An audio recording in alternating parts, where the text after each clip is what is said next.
പ്രസവം അടുക്കാറായിട്ടുള്ള ഗർഭിണികളാണ് നിങ്ങൾ എന്നുണ്ടെങ്കിൽ നിങ്ങളിൽ പ്രസവ ലക്ഷണങ്ങളൊന്നും കാണിക്കാതിരിക്കുന്നത് പലപ്പോഴും പലരിലും ടെൻഷൻ ഉണ്ടാക്കുന്ന ഒരു കാര്യമാണ്. എപ്പോഴാണ് നിങ്ങളുടെ പ്രസവ ലക്ഷണങ്ങളെ നിങ്ങളുടെ ശരീരം കാണിച്ചു തുടങ്ങുന്നത് എന്നും നിങ്ങളുടെ സ്കാനിംഗ് റിപ്പോർട്ടിൽ യൂട്രസ് റിലാക്സ്ഡ് OS ക്ലോസ്ഡ് എന്ന് മെൻഷൻ ചെയ്തിട്ടുണ്ട് എന്നുണ്ടെങ്കിൽ ഇതെന്താണ് ഉദ്ദേശിക്കുന്നത് എന്നതിനെ കുറിച്ച് നമുക്ക് നോക്കാം ഇന്നത്തെ വീഡിയോയിൽ. ഞാൻ ഡോക്ടർ റിസ. എന്റെ ചാനൽ ആദ്യമായിട്ട് കാണുന്നവരാണെങ്കിൽ സബ്സ്ക്രൈബ് ചെയ്യാൻ മറക്കരുത്. അപ്പോൾ നമുക്ക് വീഡിയോയിലേക്ക് കടക്കാം. ആദ്യം തന്നെ നമുക്ക് പ്രഗ്നൻസി പീരീഡിൽ യൂട്രസ് റിലാക്സ്ഡ് ആണ് അല്ലെങ്കിൽ OS ക്ലോസ്ഡ് ആണ് എന്നതുകൊണ്ട് എന്താണ് ഉദ്ദേശിക്കുന്നത് എന്നതിനെ കുറിച്ച് നമുക്ക് നോക്കാം. ചില കേസുകളിൽ ഡോക്ടേഴ്സ് സ്കാനിംഗ് റിപ്പോർട്ടിൽ മെൻഷൻ ചെയ്യുകയും ചെയ്യാറുണ്ട്. അപ്പോൾ യൂട്രസ് റിലാക്സ്ഡ് എന്ന് പറയുന്നത് ഗർഭപാത്രം വിശ്രമിക്കുന്നു എന്നുള്ളതാണ് ഉദ്ദേശിക്കുന്നത്. അതായത് ഗർഭപാത്രം കൺട്രാക്ട് ചെയ്യുന്നില്ല. ഇത് മിക്ക കേസുകളിലും ഗർഭകാലത്ത് സാധാരണമാണ്. അതായത് ഈ ഒരു ഗർഭപാത്ര സങ്കോചങ്ങൾ സാധാരണയായിട്ട് പ്രസവ സമയത്ത് അല്ലെങ്കിൽ മാസം തികയാതെയുള്ള പ്രസവം അല്ലെങ്കിൽ ഗർഭാശയ പ്രകോപനം എന്നിവയിൽ മാത്രമാണ് ഉണ്ടാവുകയും ചെയ്യുകയുള്ളൂ. അപ്പോൾ പലപ്പോഴായിട്ട് നിങ്ങൾ ശ്രദ്ധിച്ചിട്ടുള്ള ഒരു കാര്യമായിരിക്കും നിങ്ങളുടെ യൂട്രസ് നല്ല രീതിയിൽ ടൈറ്റ് ആവുകയും ലൂസ് ആവുകയും ചെയ്യുന്നത്, പ്രത്യേകിച്ച് ഗർഭകാലത്തിന്റെ അവസാനത്തോടെ അടുക്കുന്ന സമയത്ത്. അപ്പോൾ ഈ ഒരു കൺട്രാക്ഷൻ നിങ്ങൾക്ക് ഫീൽ ചെയ്യുന്നതിന്റെ പ്രധാന കാരണം നിങ്ങളുടെ യൂട്രസ് പ്രസവത്തിനായിട്ട് തയ്യാറാവുന്നതിന്റെ ഭാഗമായിട്ടാണ്. അതുപോലെ തന്നെ നിങ്ങളുടെ സ്കാനിംഗ് റിപ്പോർട്ടിൽ OS ക്ലോസ്ഡ് എന്ന് മെൻഷൻ ചെയ്തിട്ടുണ്ട് എന്നുണ്ടെങ്കിൽ നിങ്ങളുടെ സെർവിക്സിന്റെ ഓപ്പണിംഗ് ആയിട്ടുള്ള ഭാഗം അടഞ്ഞിരിക്കുന്നു എന്നുള്ളതാണ്. നിങ്ങൾ പ്രഗ്നന്റ് ആയിരിക്കുന്ന സമയത്ത് നിങ്ങളുടെ കുഞ്ഞിനെ പ്രൊട്ടക്ട് ചെയ്യുന്നതിന് വേണ്ടിയിട്ട് ഗർഭാശയ മുഖം ക്ലോസ്ഡ് ആയിട്ടായിരിക്കും ഇരിക്കുന്നത്. പ്രസവം അടുക്കാറാവുന്ന സമയത്താണ് ഈ ഒരു OS ഓപ്പൺ ആയി തുടങ്ങുകയും ചെയ്യുന്നത്.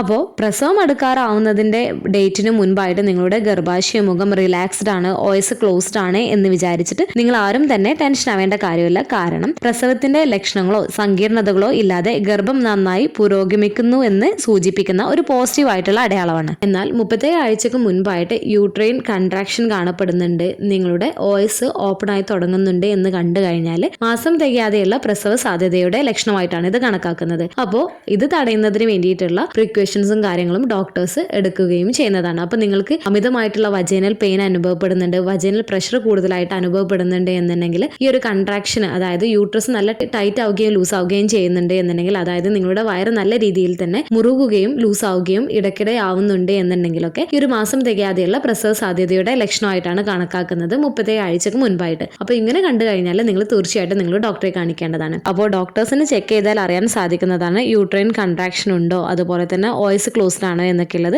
അപ്പോൾ അവർ എക്സ്റ്റേണൽ ആയിട്ട് എക്സാമിൻ ചെയ്യും. അതുപോലെ തന്നെ ഇന്റേണൽ വജൈനൽ എക്സാമിനേഷനും അൾട്രാസൗണ്ട് സ്കാനിംഗ് ഒക്കെ വേണമെന്നുണ്ടെങ്കിൽ അവർ ചെയ്യുകയും ചെയ്യുന്നതാണ്. ഇനി ഗർഭകാലത്തിന്റെ ഏത് ആഴ്ച മുതലാണ് നിങ്ങളുടെ സെർവിക്സ് തുറക്കാനും ഗർഭപാത്രം സങ്കോചിക്കാനും തുടങ്ങുന്നത്, അതായത് നിങ്ങളിൽ പ്രസവ ലക്ഷണങ്ങൾ എപ്പോഴാണ് കാണിച്ചു തുടങ്ങുന്നത് എന്നതിനെ കുറിച്ച് നമുക്കൊന്ന് നോക്കാം. 37 ആഴ്ചയുടെയും 40 ആഴ്ചയുടെയും ഉള്ളിലായിട്ട് നിങ്ങൾക്ക് എപ്പോൾ വേണമെന്നുണ്ടെങ്കിലും നിങ്ങൾക്ക് പ്രസവ ലക്ഷണം കാണിച്ചു തുടങ്ങുന്നതാണ്. പ്രസവ സമയത്ത് സെർവിക്സ് മൃദുവാവാനും ഷോർട്ട് ആവാനും വികസിക്കാനും തുടങ്ങുന്നതാണ്. ഈ ഒരു അടഞ്ഞിരിക്കുന്ന ഗർഭാശയ മുഖം 10 സെന്റിമീറ്റർ വരെ വികസിച്ചാലാണ് നോർമൽ ഡെലിവറി നടക്കുകയുള്ളൂ. അപ്പോൾ ഈ ഒരു നോർമൽ ഡെലിവറി നടക്കണമെന്നുണ്ടെങ്കിൽ കുഞ്ഞിന്റെ പൊസിഷനും കാര്യങ്ങളും അതുപോലെ തന്നെ സ്ട്രോങ് ആയിട്ടുള്ള കൺട്രാക്ഷനും കാര്യങ്ങളും അതനുസരിച്ചിട്ട് ഈ ഒരു സെർവിക്സ് ഓപ്പൺ ആവുകയും ചെയ്യേണ്ടതാണ്. അപ്പോൾ ഈ ഒരു ബ്രെക്സ്തനിക്സ് കൺട്രാക്ഷന്റെ സങ്കോചങ്ങൾക്കിടയിലും യഥാർത്ഥ പ്രസവ സങ്കോചങ്ങൾക്കിടയിലും ഈ ഒരു യൂട്രസ് കൺട്രാക്ട് ചെയ്യുകയും ലൂസ് ആവുകയും ചെയ്യുന്നതിനനുസരിച്ചിട്ട് നിങ്ങളുടെ ഈ ഒരു ഗർഭാശയമുഖം ഓപ്പൺ ആയി തുടങ്ങുന്നതാണ്. അപ്പോൾ ഈ ഒരു ഗർഭാശയ സങ്കോചങ്ങൾ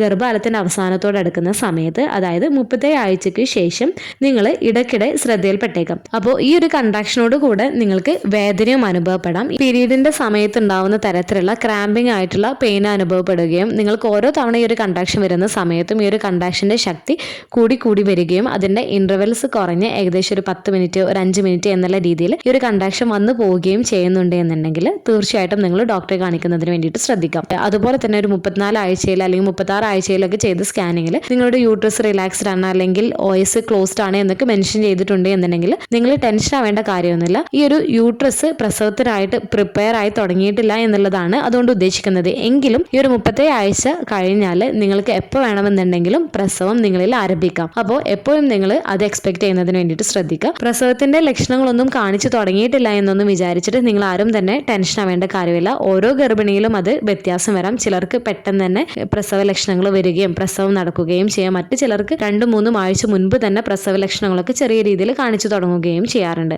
ഇനി ഡേറ്റ് ആയിട്ടും നിങ്ങൾക്ക് പ്രസവ ലക്ഷണങ്ങളൊന്നും കാണിക്കുന്നില്ല, പ്രസവ വേദനയൊന്നും സ്റ്റാർട്ട് ചെയ്യുന്നില്ല എന്നുണ്ടെങ്കിൽ ഡോക്ടേഴ്സ് പ്രസവ വേദന ആരംഭിക്കുന്നതിന് വേണ്ടിയിട്ടുള്ള ലേബർ ഇൻഡ്യൂസിംഗ് മെത്തേഡ്സ് യൂസ് ചെയ്യുന്നതാണ് ആണ്. അപ്പോൾ മിക്ക കേസുകളിലും ഈ ഒരു കേസുകളിൽ നോർമൽ ഡെലിവറി സാധ്യമാവുകയും ചെയ്യാറുണ്ട്. അപ്പോൾ ഈ ഒരു വീഡിയോ നിങ്ങൾക്ക് യൂസ്ഫുൾ ആയിട്ട് തോന്നിയിട്ടുണ്ട് എന്നുണ്ടെങ്കിൽ മറ്റുള്ളവർക്കും കൂടെ ഷെയർ ചെയ്ത് കൊടുക്കുക. എന്തെങ്കിലും ഡൗട്ടുകളും കാര്യങ്ങളൊക്കെ ഉണ്ട് എന്നുണ്ടെങ്കിൽ നിങ്ങൾക്ക് കമൻ്റ് ആയിട്ട് ചോദിക്കാവുന്നതാണ്. അടുത്തൊരു വീഡിയോയിൽ കാണുന്നത് വരെ ബൈ.